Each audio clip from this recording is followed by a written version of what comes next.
On dit souvent que faire affaire avec des amis ou des membres de la famille, ce n'est pas idéal. Quand une des relations tourne mal, les effets sont presque toujours dévastateurs pour l'autre relation. C'est exactement ce qui est arrivé à une de mes clientes. Alors qu'elle était célibataire, elle a ouvert un restaurant qui a eu énormément de succès. Après avoir fréquenté son conjoint pendant quelques années, il s'est associé avec elle à part égale. Au début, tout semblait bien aller. Elle se concentrait sur le marketing et l'exploitation de son restaurant, tandis qu'il s'occupait de la comptabilité. Tout était parfait, jusqu'à ce qu'elle apprenne que le restaurant n'avait pas fait de déclaration de revenus depuis plusieurs années.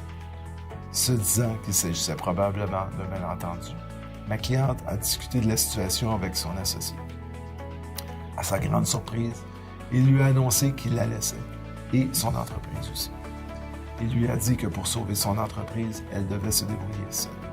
Puis, il ne lui a pas donné de nouvelles. Elle a essayé de réparer les pots cassés à maintes reprises.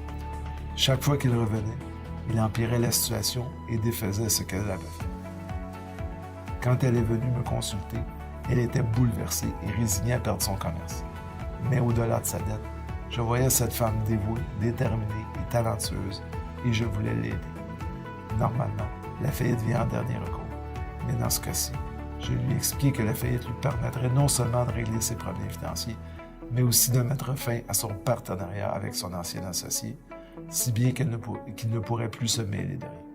Ses compétences et sa créativité méritaient d'être mises en valeur, et c'est avec plaisir que je l'ai aidé à en arriver là.